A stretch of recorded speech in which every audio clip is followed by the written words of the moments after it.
Halo semua, balik lagi di channel horor paling bikin bulu kuduk berdiri.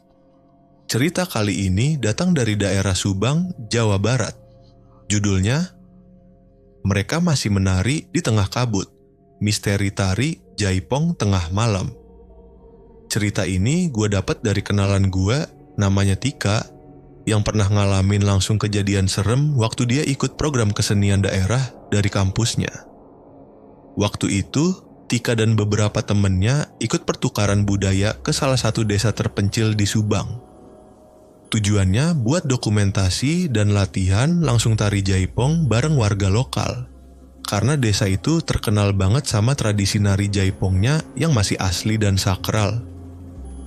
Mereka nginep di rumah kepala adat desa, Pak Dharma. Orangnya ramah banget, tapi dari awal udah ngasih pesan.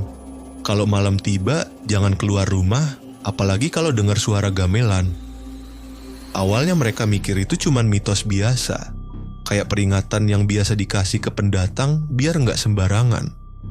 Tapi dari tatapan mata Pak Dharma waktu ngomong itu, Tika ngerasa ada sesuatu yang lebih dari sekadar larangan adat. Tapi ya, karena masih hari pertama, mereka semua belum terlalu mikirin.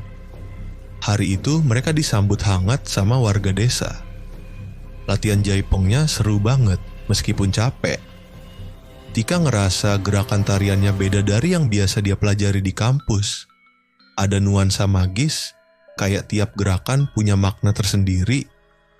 Para penari desa juga semuanya perempuan dan mereka gerakannya sangat sinkron. Seolah-olah udah latihan bareng seumur hidup. Ada satu hal yang bikin Tika merinding waktu salah satu warga ngajarin gerakan khusus pakai selendang merah. Tika sempat nanya, kenapa harus warna merah? Si ibu itu cuma senyum dan bilang, itu warna yang disukai penari pertama di desa ini. Waktu senja datang, suasana desa jadi berubah. Langit jingga keunguan dan kabut mulai turun perlahan. Kabut di desa itu bukan kabut biasa. Turunnya pelan, menyelimuti rumah dan pohon-pohon, tapi tetap membiarkan suara alam terdengar jelas. Suara jangkrik, angin, dan sesekali burung malam membuat suasana semakin syahdu. Tapi juga bikin perasaan gak enak muncul. Malam harinya, setelah selesai makan malam dan ngobrol-ngobrol ringan, mereka semua masuk kamar masing-masing buat istirahat. Desa itu gak ada sinyal sama sekali, jadi mereka benar-benar jauh dari dunia luar. Sekitar jam 12 malam, Tika kebangun. Dia nggak tahu kenapa. Mungkin karena kelelahan, atau bisa juga karena udara yang tiba-tiba berubah dingin banget. Tapi yang jelas, saat dia terbangun, dia langsung sadar ada sesuatu yang aneh.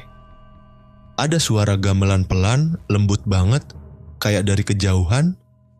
Awalnya dia mikir mungkin ada orang yang iseng nyetel musik dari rekaman atau semacamnya. Tapi makin lama, suara itu makin nyata. Bukan dari speaker atau alat, tapi seperti dari tempat terbuka. Suaranya benar-benar gamelan live, lengkap dengan kendang, gong, dan suling. Dia duduk di ranjang, bingung sambil dengerin. Lalu rasa penasarannya mengalahkan rasa takut. Dia pelan-pelan jalan ke arah jendela, menggeser sedikit tirai kayu yang digantung di sana. Apa yang dia lihat gak akan pernah dia lupakan seumur hidup. Di tengah lapangan desa, yang biasanya kosong dan sepi, sekarang dipenuhi kabut putih tipis. Di sana, dia lihat beberapa sosok perempuan berpakaian adat lengkap. Kebaya putih, kain batik gelap, dan selendang merah melambai mengikuti gerakan tangan mereka. Mereka menari, gerakannya lambat, anggun, sangat halus. Tapi anehnya, kaki mereka gak pernah menyentuh tanah. Seolah-olah mereka melayang pelan di atas rumput. Yang bikin bulu kuduk Tika berdiri bukan cuma itu, tapi ekspresi wajah mereka. Wajah-wajah itu samar, tertutup kabut, tapi matanya kosong. Bukan sekadar kosong kayak orang linglung, tapi benar-benar hampa. Seolah-olah itu bukan wajah manusia hidup. Tika terpaku, jantungnya berdetak kencang, tangan gemetar, tapi dia gak bisa berhenti ngelihatin. Sampai satu penari yang posisinya paling belakang, tiba-tiba berhenti menari. Dia diam, lalu perlahan-lahan menoleh. Matanya langsung mengarah ke tempat Tika ngintip dari jendela. Waktu tatapan mereka bertemu, Tika seperti kena listrik. Badannya kaku, napasnya sesak. Penari itu tersenyum tipis. Tapi senyumnya bukan senyum biasa. Senyumnya dingin, kayak senyum orang yang tahu kamu bakal nyesel udah lihat sesuatu yang seharusnya nggak kamu lihat. Tika langsung mundur dari jendela, nutup tirai, dan masuk ke bawah selimut. Badannya gemetar. Dia nggak bisa tidur lagi malam itu. Cuma bisa merem sambil dengar suara gamelan yang pelan-pelan memudar seiring waktu. Paginya, dia langsung cerita ke temen-temennya. Tapi seperti biasa, cuman ada satu yang percaya, Danu. Danu anaknya agak sensitif juga. Dia malah bilang, semalam juga dia dengar suara gamelan, tapi dia nggak berani ngintip. Katanya, bulu tengkuknya berdiri waktu suara gamelan mulai main lagu Sampak Pancer.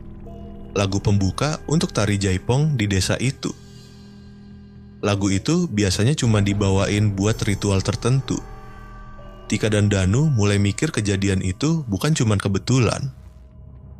Mereka berdua mutusin buat tanya ke warga lokal, terutama ke ibu-ibu yang kemarin ngajarin mereka nari. Tapi semua orang malah langsung berubah ekspresinya begitu mereka nanya soal suara gamelan tengah malam. Ada yang langsung pura-pura sibuk, ada yang cuma jawab pendek, jangan dibahas, nanti mereka datang. Hari itu jadi kerasa lama. Latihan tari tetap jalan, tapi suasananya udah beda. Tika dan Danu nggak bisa fokus. Mereka ngerasa kayak diawasin terus, entah oleh siapa. Apalagi waktu mereka latihan gerakan yang pakai selendang merah, Tika ngerasa tangannya tiba-tiba berat. Gerakannya jadi lambat sendiri, padahal sebelumnya dia udah lancar. Waktu dia ngomong ke ibu yang ngajarin, si ibu cuma bilang, mungkin ada yang pengen nari bareng kamu. Malam kedua, mereka mutusin buat buktiin kejadian itu. Mereka taruh HP deket jendela, nyalain voice recorder, dan ninggalin semalaman. Tika bahkan nyiapin lilin kecil dan beberapa bunga melati, semacam perlindungan menurut saran warga yang lebih tua. Malam itu, mereka nggak dengar suara apa-apa secara langsung, tapi pas pagi harinya dicek, hasil rekaman bener-bener bikin merinding. Ada suara musik gamelan, sangat jelas. Bahkan lebih ramai dari malam sebelumnya. Ada suara sinden nyanyi, tinggi dan melengking, tapi nadanya kayak merintih. Suaranya sedih, tapi juga kayak marah. Di tengah-tengah rekaman ada suara langkah, dan suara kain yang diseret pelan di lantai. Lalu terdengar suara perempuan yang ngomong pelan, "Lihat aku, mari nari." Pas Danu mau nyimpan filenya, HP-nya langsung ngeblank. Layarnya hitam total. Nggak bisa dinyalain lagi. Kayak bener-bener rusak. Mereka langsung panik dan buru-buru nyari Pak Dharma. Begitu Pak Dharma dengar cerita mereka, ekspresinya berubah drastis. Biasanya ramah dan santai, tapi kali ini wajahnya tegang.